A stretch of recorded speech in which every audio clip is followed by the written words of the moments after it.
Hoje no Está Escrito, nós iniciamos uma jornada pela lei de Deus, os 10 mandamentos, com o estudo do primeiro mandamento. Eu espero que você fique conosco. O Está Escrito inicia agora.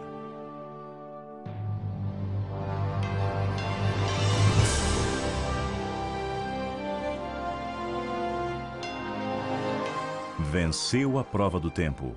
O livro de Deus, a Bíblia. Ainda relevante neste mundo complexo. Está escrito, partilhando mensagens de esperança ao redor do mundo.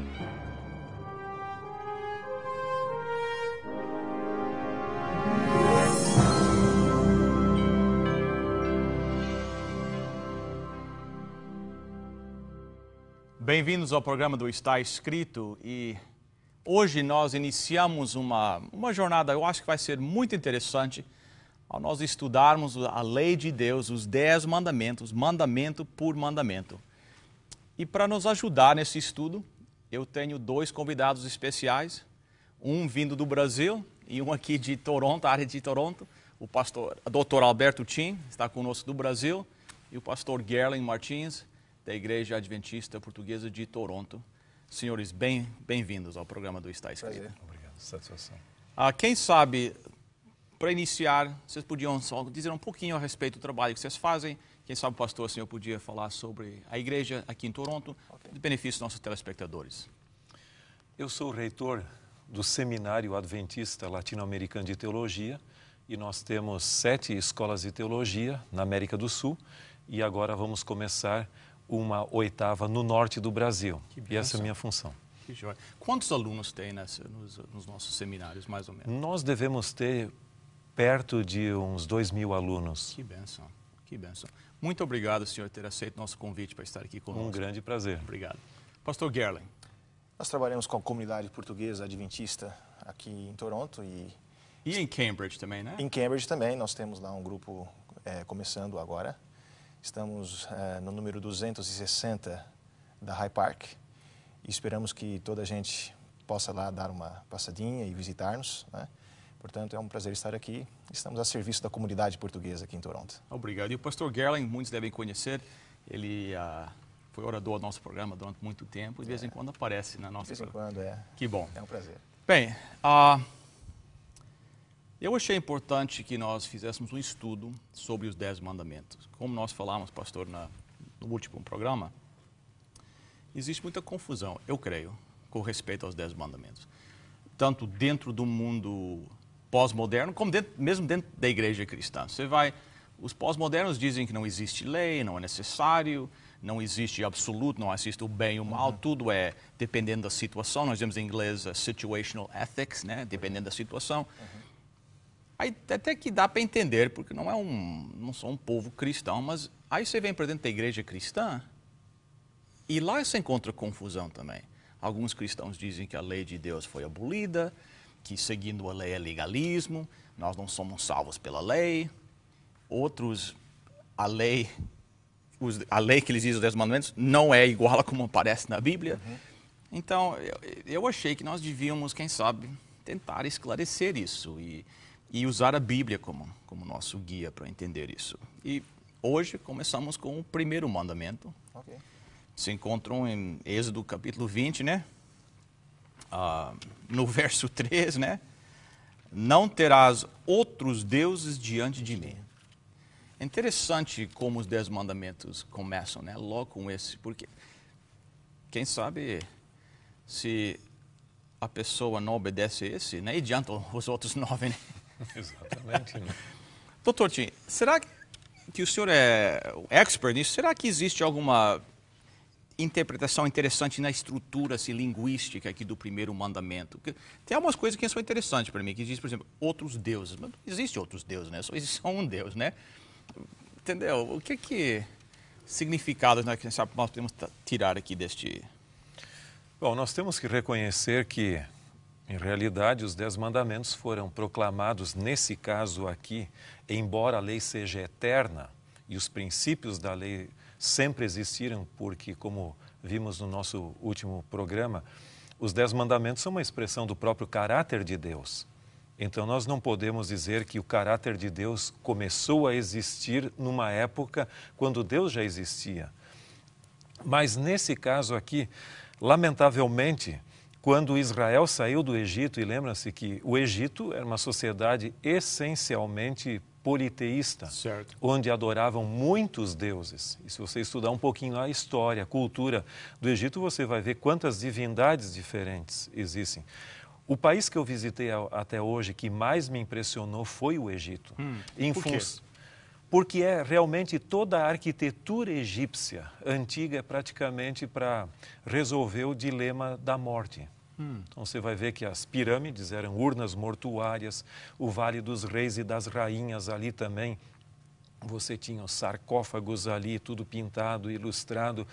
E até no Museu do Cairo você tem, por exemplo, um barco que estava numa das sepulturas, onde cereais foram depositados também para que aquele barco levasse a alma do faraó, melhor dito, o espírito, para o mundo do além.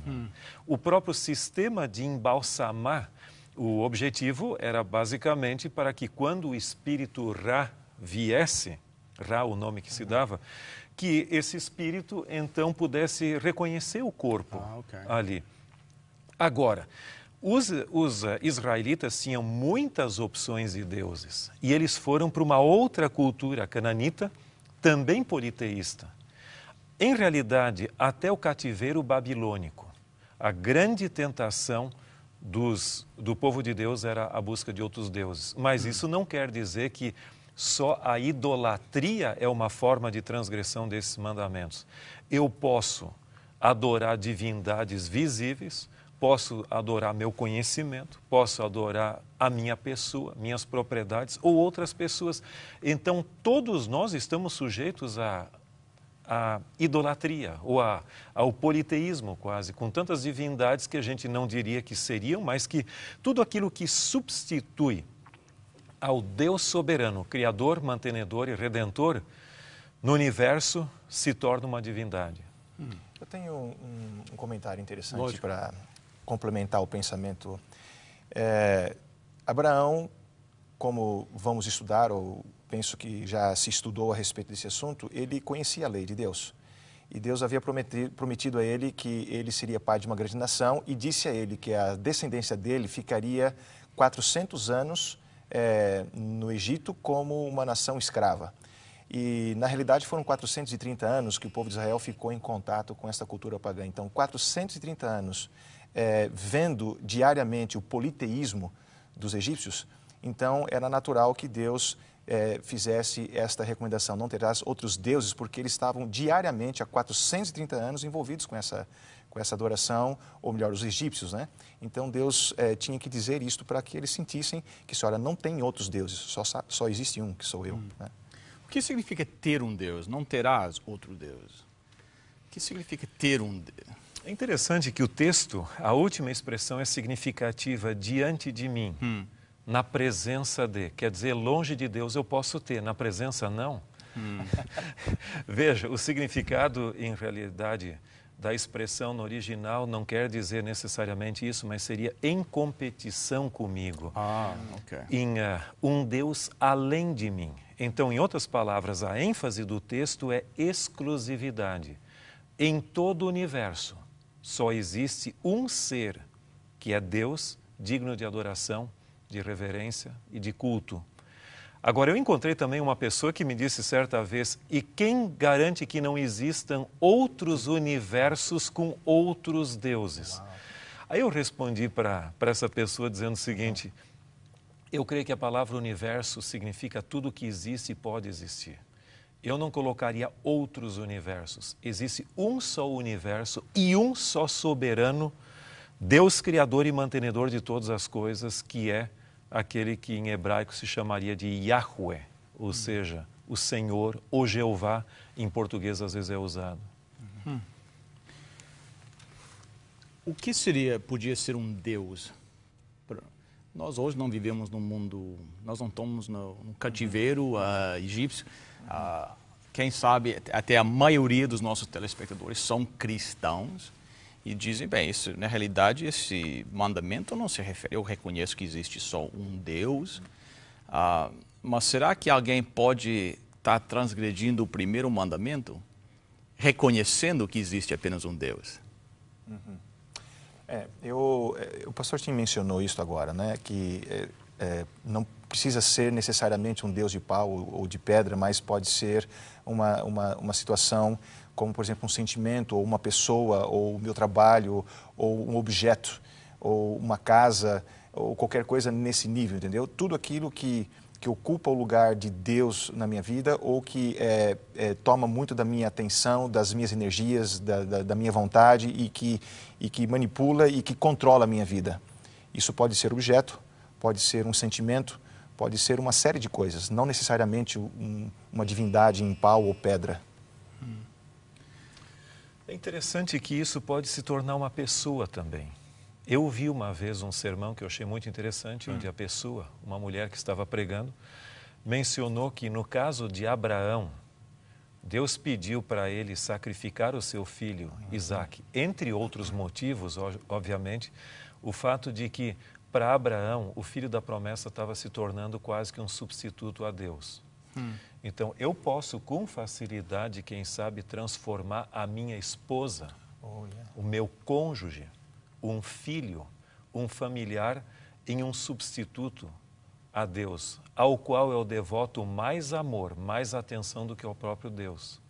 E eu posso transformar dessa forma pessoas até. Agora, colocar Deus em nossa vida em primeiro lugar não é algo natural para nós. Não é.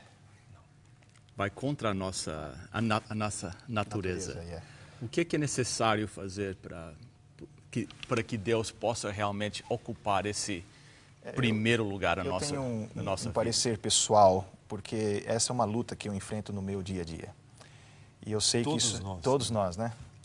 É uma questão de exercício. Primeiro você tem que entender de que existe Deus e de que Ele tem um papel importante na sua existência. E depois, então, no meu caso, é um exercício diário. Eu tenho que todos os dias, e é o que eu procuro fazer, buscar Deus, adorá-lo, amá-lo, e das minhas orações, ao falar com Ele, eu digo, Senhor, não me deixa colocar nada no seu lugar, que o Senhor ocupe meu coração. E eu tenho que fazer isso diariamente, é um exercício de fé. Né? Se eu parar de tentar buscar colocar Deus como uma prioridade na minha vida, automaticamente, quer dizer, em 1 ou 2 semanas eu perco de vista esse objetivo. É muito difícil você conquistar Deus na sua vida como uma prioridade, mas é muito fácil você perder, porque realmente essa não é a nossa natureza. Alguém disse em certa ocasião que é muito mais fácil morrer para Cristo do que viver para Ele. Se alguém chegasse com uma arma e dissesse, ou você renuncia à sua fé, ou você morre, talvez muitos de nós escolhêssemos morrer, mas viver dia a dia com Deus, mantendo a prioridade dele na nossa vida, é muito difícil. Não é sem motivo que até Jesus, lá no Sermão da Montanha, que nós até mencionamos no último programa, você tem um texto muito importante em Mateus, capítulo 6:33. Buscai, pois, Mateus 6:33. Buscai, pois, em primeiro lugar o seu reino e a sua justiça, e todas essas coisas vos serão acrescentadas. Então, o grande dilema da existência humana é o dilema das prioridades. Certo. E muitas vezes nós permitimos que coisas boas ocupem o lugar das fundamentais, das prioridades. Uma tia me disse certa vez, sabe, que há pessoas que estão tão ocupados com a obra do Senhor que perdem de vista o próprio Senhor da obra. E essa é uma grande tentação. Portanto, o mandamento não é só para o Antigo Testamento. A prioridade de Deus, do seu reino, sua justiça, é enfatizado até Cristo no seu famoso Sermão da Montanha. Interessante. Então, algo bom pode ocupar o lugar de Deus. Lógico, se o diabo chegasse para nós com coisas ruins, muitos de nós não seria óbvio, entraríamos, né? né? Lógico. Não, eu não estou nisso. Mas se ele puder administrar o nosso tempo, ele o fará. Sabe que hoje nós vivemos numa época em que praticamente o amor ao trabalho é muito forte. Mas mais do que o amor ao trabalho, também o amor ao lazer. Nós temos toda uma geração que parece que está perdendo o amor ao trabalho. Está voltada para o entretenimento também. Exatamente. Né?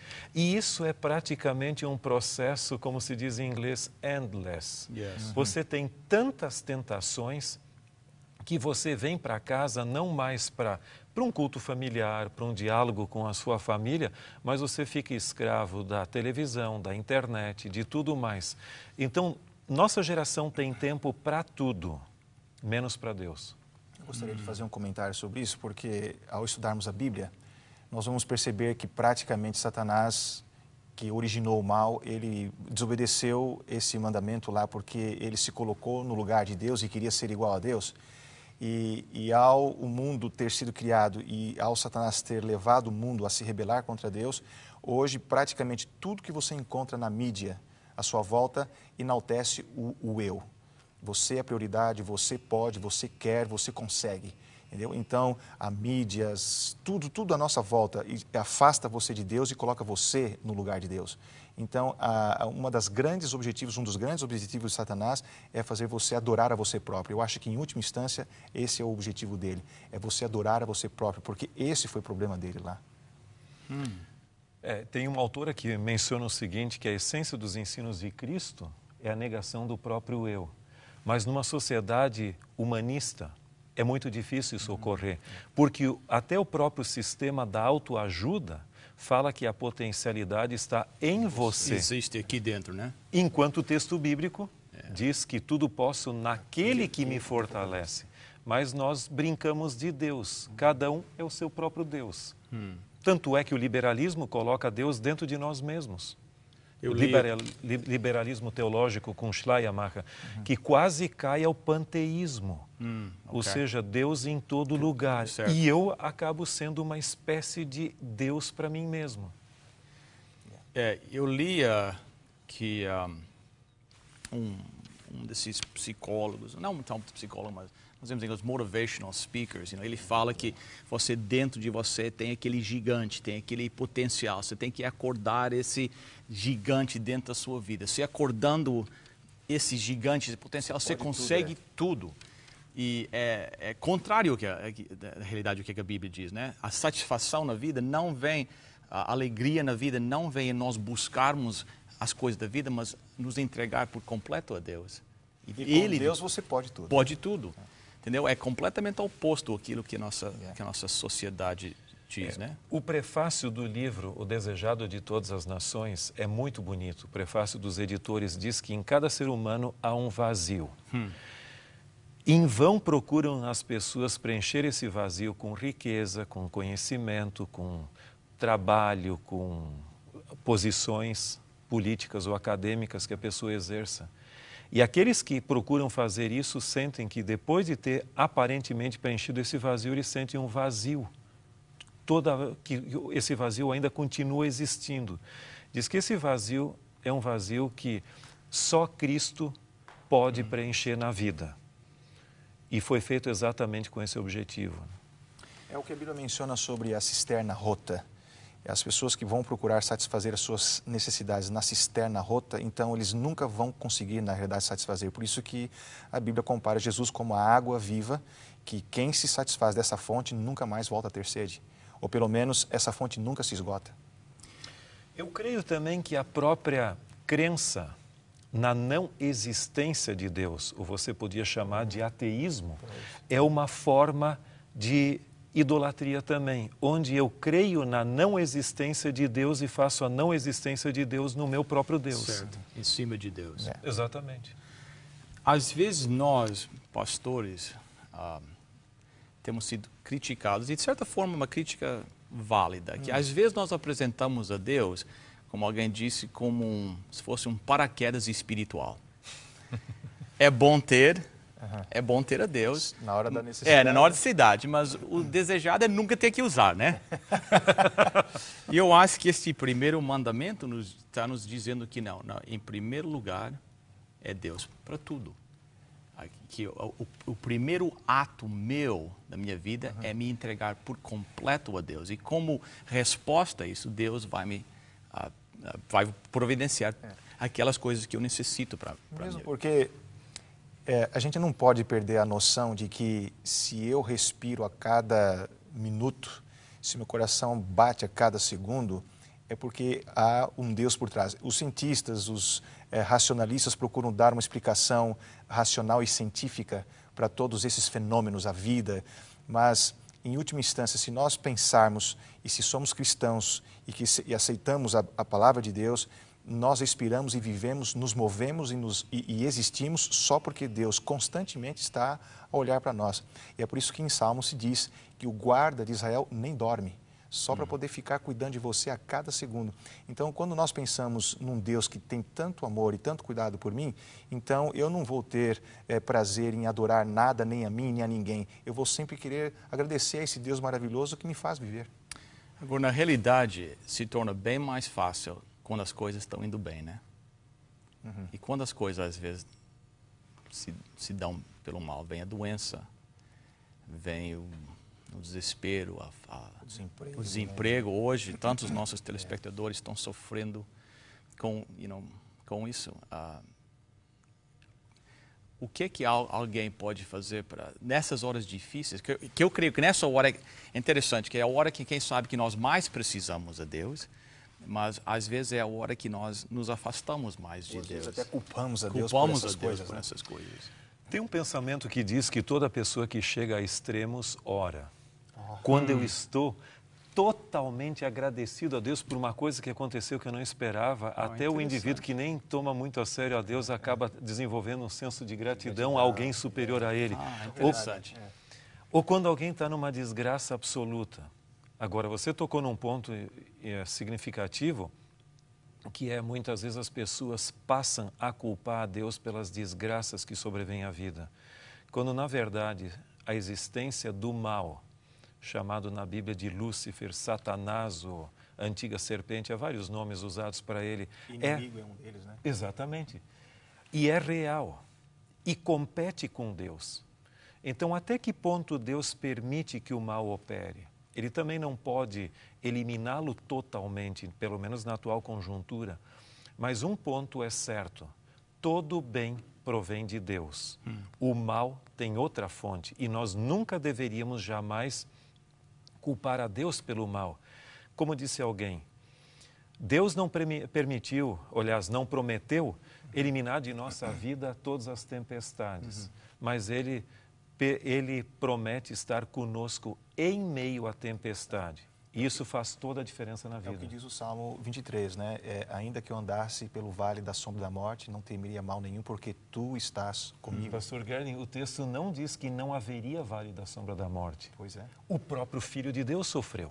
Os discípulos de Cristo, ou os apóstolos, melhor dito, nenhum deles teve uma vida tão tranquila. Exato. Mas muitos são chamados a testemunhar de Deus, como Jó, em meio a sofrimento. E esse é o maior testemunho que podemos dar do Evangelho, que em meio ao sofrimento glorificar a Deus ainda. Quantas vezes nós ouvimos de pessoas que dão um testemunho do seu cristianismo em meio ao sofrimento? Que as outras pessoas, ao acompanhar essa tragédia e sofrimento, percebem que existe algo diferente na vida das pessoas. As palavras de Abacuque me vêm à mente: o justo viverá pela fé. Tão convincente esse testemunho, como dos mártires da igreja cristã primitiva, que Tertuliano, um dos pais da igreja, chegou a dizer que o sangue dos mártires era semente. Você matava 1, 2 aqui, mas o testemunho de vida que eles davam convencia muitos que nunca imaginavam que se tornariam cristãos. Eu tenho visto ao longo da minha experiência, cuidando das necessidades espirituais e dos sofrimentos de muitas pessoas, que aqueles que acreditam em Deus e colocam Deus numa posição prioritária na sua vida, diante dos infortúnios e dos sofrimentos, essas pessoas têm uma reação e um processo de cura muito mais rápido do que aqueles que culpam a Deus ou não querem dar a Deus a sua devida posição na vida. Então, Deus atua na vida das pessoas e eu acredito que é por causa da atuação dele que o mundo já não foi destruído. Porque eu acho que Deus interfere diariamente nas consequências do pecado e nos poupa de muitas coisas, porque senão nenhum de nós estávamos aqui mais hoje. Exato. Pastor Gerling, você falou um ponto muito importante ali. Nós realmente enfrentamos sofrimentos. Eu creio que todos enfrentam. É certo que Deus nos protege e nos livra de alguns deles. Nós não temos nessa vida condições de identificar exatamente o que poderia ter acontecido e não aconteceu e o que Deus ainda permitiu. Sofrimento todos passam, os bons e os maus. O Salmo 73, até o salmista ali, chega ao ponto de dizer que quase se me resvalaram aos pés ao ver o justo sofrendo e o ímpio prosperando. Até que ele entrou no santuário de Deus e deparou com o fim dos ímpios. Agora, há uma diferença. Todos sofrem, mas há um ponto muito importante. Sofrer sozinho, numa angústia e desespero, e em meio ao sofrimento ter o consolo e a presença de Deus na vida. Isso faz toda a diferença. Vem o apelo aos nossos telespectadores. Por que não colocar Deus em primeiro lugar? Porque Ele já nos colocou a nós em primeiro lugar, no coração dele. Pastor Gerley, você ora pelos nossos telespectadores nesta hora? Senhor nosso Deus, nós gostaríamos que todos aqueles que nos estão a ouvir agora, que pudessem ser tocados com o poder do Seu Espírito Santo, para entenderem de que há um Deus e que esse Deus tem um interesse extraordinário pela nossa salvação e que nós consigamos dar a esse Deus, o nosso Deus Criador, o que Ele merece, a nossa adoração, o nosso louvor. Portanto, que o Senhor possa abençoar a todos e que todos tenham do Senhor as suas maravilhosas bênçãos. Amém. Amém. Amém.